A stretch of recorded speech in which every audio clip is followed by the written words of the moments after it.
Hello, and welcome to Tech Talks. My name is Jeff Blankenberg, and I'm the Principal Technical Evangelist here at Alexa. I spend a lot of my time building new experiences and thinking about new ideas for Alexa, and I get to spend a lot of my time talking with many of you about what your ideas are as well. One of my favorite new voice innovations is something called multi-value slots, and I'm excited to share that with you all today. Before we dive right in though, I want to talk about conversations. Not Alexa conversations, but the conversations that I've had with many of you. Some of the most informative, energizing conversations I have are ones with developers, builders, and designers just like all of you. In our current era of virtual events just like this one, making real, lasting connections with other creators has become challenging. The conversations that happen in this chat box, right here in this webinar, will be gone tomorrow. That's why I want to encourage each of you to consider joining us in the newly launched Alexa Community Slack. You can jump right in, ask questions, meet other developers, and get many of your questions about how Alexa works answered by your fellow developers. I'm there every day, my team is too, and the amazing folks on our product team are there to help you navigate your way through building amazing voice experiences as well.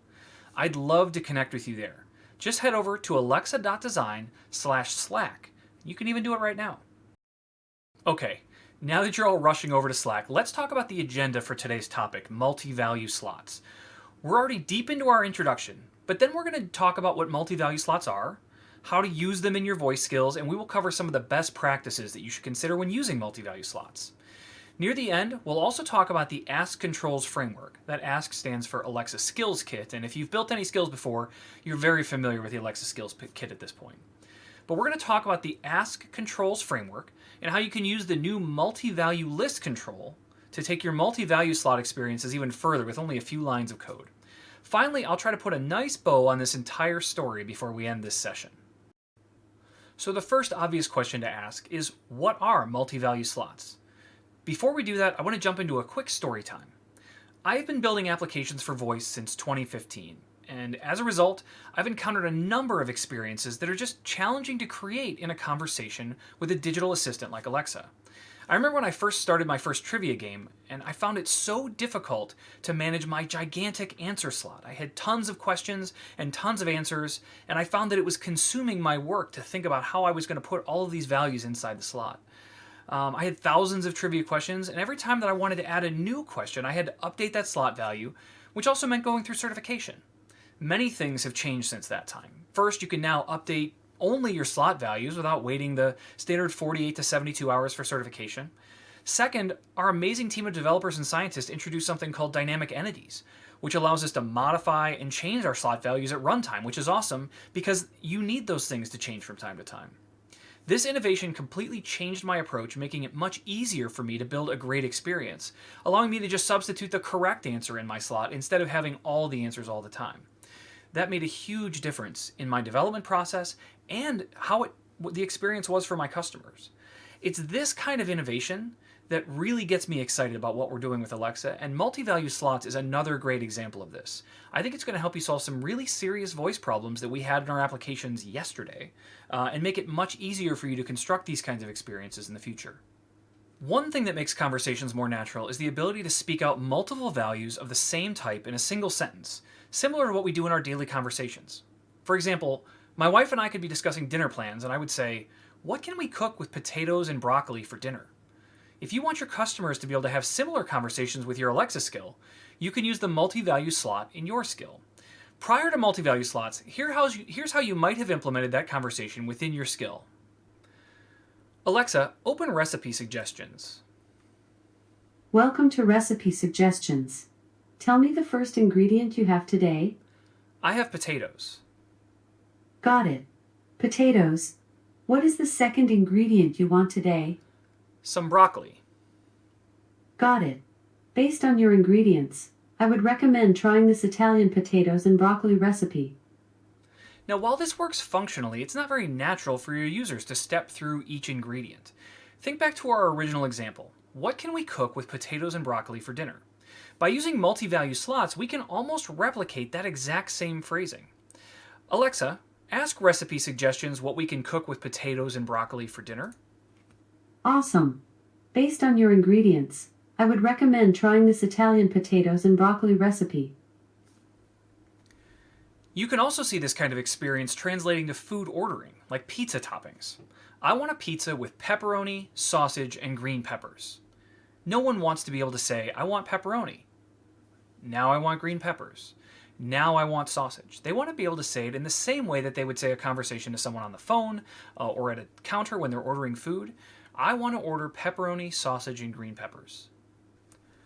Getting away from food, multi-value slots are applicable in many different kinds of situations. What do you want to do this weekend? Plan a trip to go hiking, kayaking, and fishing. Multi-value slots can also be used in creative ways to create new types of games as well.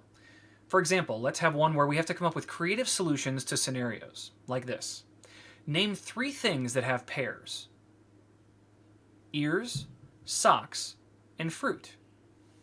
Ears have pears, socks have pears, and fruit has pears. Yes, it's a homonym, but it would still qualify in this specific game. So now that we understand the basics behind multi-value slot conversations, let's take a look at exactly how all of this works together. Let's start by creating a new basic skill with one custom slot. This will be a skill that plans a weekend trip for someone based on their requested activities. We'll create a new slot that has dozens of potential weekend activities like shopping, hiking, golfing, home improvement, sporting events, movies, you name it. Let's get right into it. The first thing that we need to do is make sure that we have an invocation name. So as we create a new skill, this is based on the Hello World template that you'll find in the developer console. But our invocation name we've set to Best Planner Ever. So that's going to be the name that we use for our skill. In our interaction model, we have a standard set of intents, including the Hello World intent. We'll leave that alone for now. That's still how the skill will greet us as we enter. But what we want is a new intent that we're going to call activity intent. This intent will reflect the times that a user wants to talk to our skill about certain activities they want to plan. And so they might say something like, I want to go, and then they might say hiking, right? So this is an example of an utterance, but we want to make this universal for a bunch of different possible values. So I'm going to turn hiking into a slot, and we'll call this activity. This activity slot is going to be added down here at the bottom. You can see I have that listed here. And I need to assign a slot type, but I haven't created that yet. So let's go do that next. Down here in our slot types, we're going to create a new slot type, and we'll call this activity. And in our slot, we want to have a bunch of those kinds of values. So we're going to have things like shopping, hiking, skiing, golfing. And you can see it starts to recommend other values that we might want to include here. So I'll add rock climbing and biking and horseback riding, kayaking. These are all good values. Maybe swimming or fishing. Just to have a good variety of things in here. Water skiing is another good one. Canoeing. So you can see now we have a long list of values. And I just noticed that hiking is spelled wrong. We'll fix that one as well. So we have this nice long list of values, and we could continue to add to this, but this is good for our example. And we're going to save this. Now, if we come back to our intents, you'll remember that activity intent, we created a slot called activity. We need to assign it a type. And now we have this new type, activity, that we can use. So I'm going to choose that as our activity type. And then next to it, you'll see that right here, we have a switch that allows us to flip this to multi-value slots. What this means is that we can have multiple values flow in, like we've been talking about, where it's pizza toppings or a game or activities like we're building right now.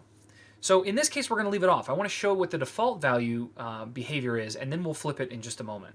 So now that we have all of this, let's save our model, and we'll build it. This takes about 30 or 45 seconds. And in the meantime, what we can do is head over to the testing tool, which I have set up here. And what we will do is think about what it's like to interact with our skill. So the first thing we can do is just open it, right? Open Best Planner Ever. Welcome. You can say hello or help. Which would you like to try? And you can see as I scroll down here to the bottom that I in fact have a, well, I want to show the first one. Down here you can see that it was a launch request. And in our launch request, the default for the Hello World template is to say, welcome, you can say hello or help, which would you like to try? As we say anything else to this skill, though, we might say hello, or we might say one of our activity values. One of the cool things that we have is an evaluate model tool here. What we can do with this is see exactly what would happen when we try to say one of our utterances. So in the example of I want to go skiing or something like that, I could say I want to go kayaking. What it shows me here is what intent Alexa will select and what the value, the slot value that was selected, which one was chosen. And so you can see here that just by saying I want to go kayaking, it was able to recognize the activity intent and the slot. If I say hello, however, you can see that it recognizes that that's the hello world intent. So we could build a bunch of sample utterances in our NLU evaluation tool and keep these as tests to make sure that our skill does what it's supposed to do when certain utterances are spoken. So we've seen the tool, we know that we're hitting the right intent. So let's look at our actual skill and see what kind of JSON we receive. So it says welcome, you could say hello or help, which would you like to try? I'm going to say I want to go kayaking.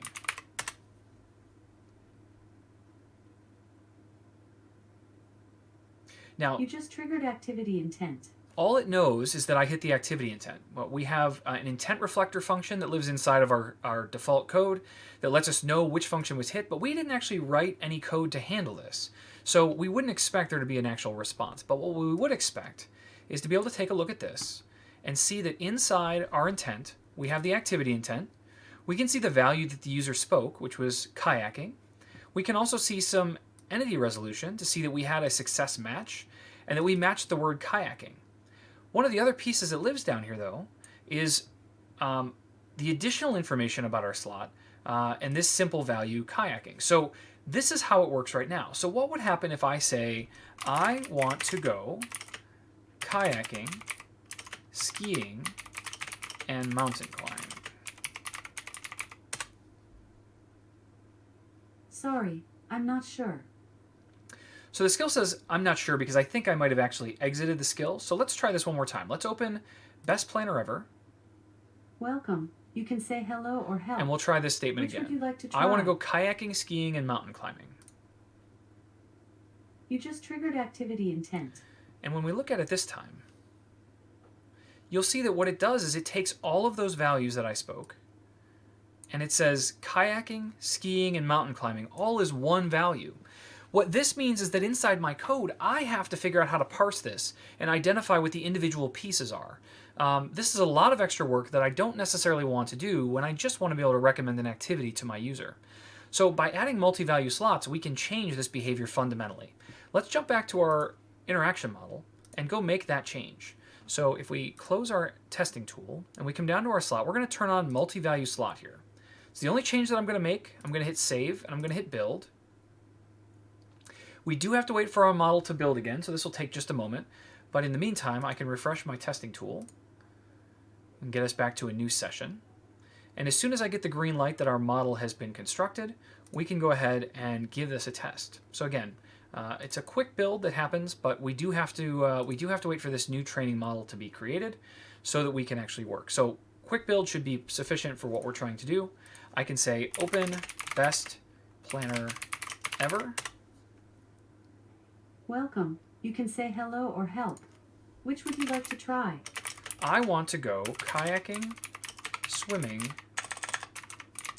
and hiking. You just triggered activity intent. Perfect. So down here at the bottom, what you will see, if I scroll down to the bottom of this, is a slightly different structure than we saw before. What you'll see here now is that I have an activity intent. I have my slot called activity, but now it's recognized that, hey, this is a list. And so we have this new list type value inside a new element called slot value. And what it does is it breaks out into an array the three values that were spoken. Kayaking, and it was a match for one of my slot values. Swimming, and it was a match for one of my slot values. And finally, hiking, which was a match for one of my slot values. It also provides this conjunction property, which shows me that we use the word and as a word in between these words. The and is the only conjunction that works today, but it lets you know that, by the way, they did use the word and as they were connecting these words together. So now we have three divided items. We can easily iterate through this array and grab the values that we need in order to move with them. So this is the introduction of simple multi-value slots. Now, we have significantly more work to do including entity resolution for each item, making sure that we have the confidence that the user said something we were expecting, and that we can identify activities based on those requests. But now that we know how to create a multi-value slot, let's spend a little time on some tips that will make you more successful in using them. My first tip for you is to test your interaction model thoroughly. Once you've built your model, use the test page in the developer console to test your multi-value slots with a variety of utterances, in the same way that we just did in that sample. Another recommendation is to think about using that natural language understanding evaluator, which allows you to create a bunch of tests to manage and run whenever you need to change your interaction model to make sure that it's working properly. When you type your utterances into the test page or into the evaluator, you want to separate the slot values with either spaces or commas and spaces. For example, both of these utterances would work. Potato, broccoli, spinach. Or you might also want to try potato, broccoli, and spinach. Sometimes with spaces, sometimes with commas. My second tip for you is to avoid ambiguities. There's lots of opportunity to get things messy as we start to create our slot and think about what multiple values might look like. Here's a quick example. I love sour cream and onion chips. But if you're building a grocery skill and you think about how people are going to say that, they might say, add sour cream and onion chips to my shopping list. Now, do we get sour cream and onion chips like I expected? Or did we get sour cream, onions, and chips? These are important things to think about as we work through this, and I want to help you understand how to manage this ambiguity inside your skill. So there's 3 things I would recommend. The first one, the slot type catalog that you're using should only contain values that you actually want to accept.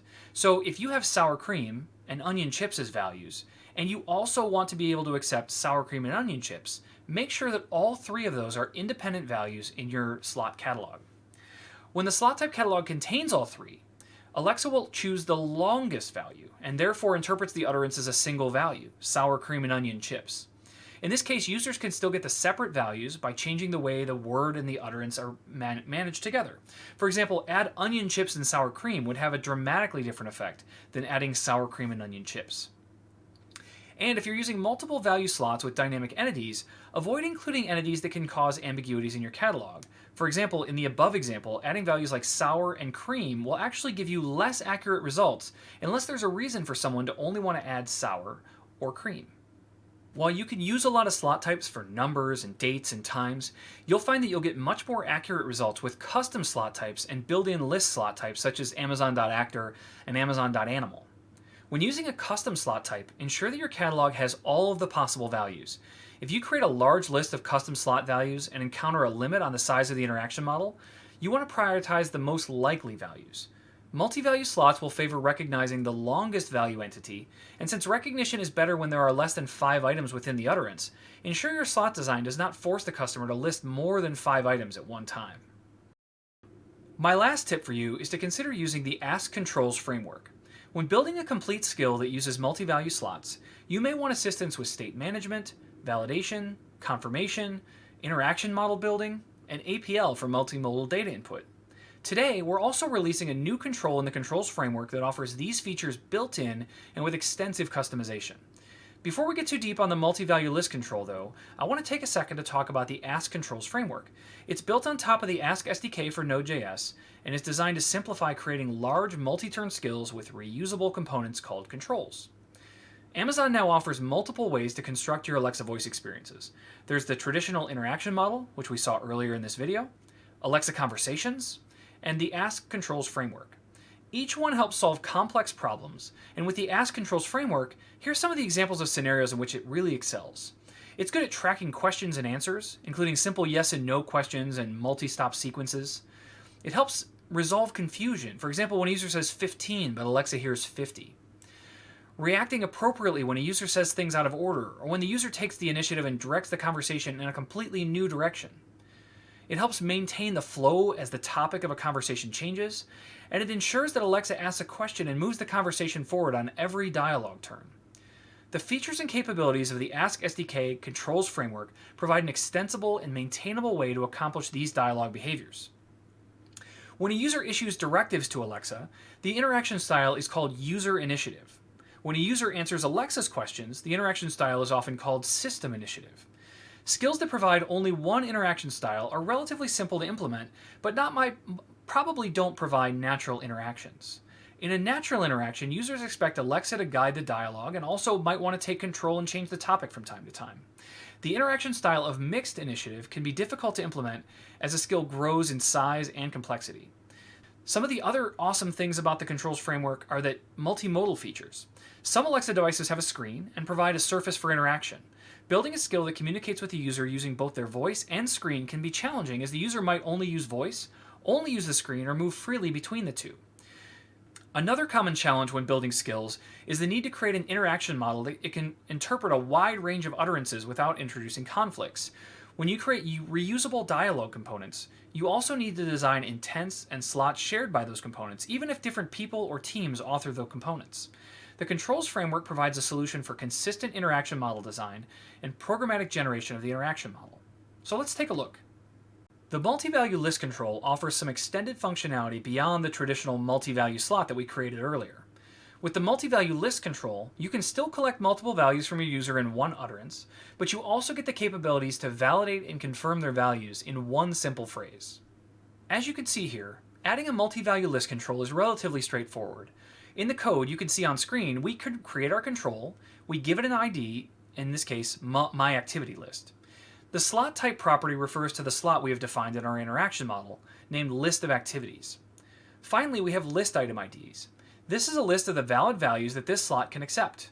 If the user asks for something outside this list, it responds and prompts them to select something from the list. This validation helps ensure you're only going to receive values that you can support.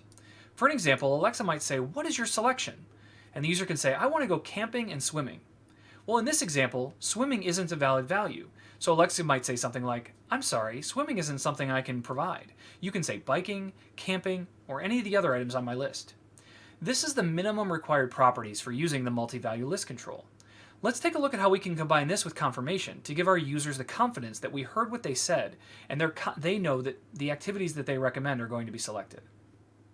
In this example, we turned on confirmation using the confirmation required property. We also provided utterances for Alexa to use when asking the user for their activity choices. The first, request value, is used when we need to gather this information from the user.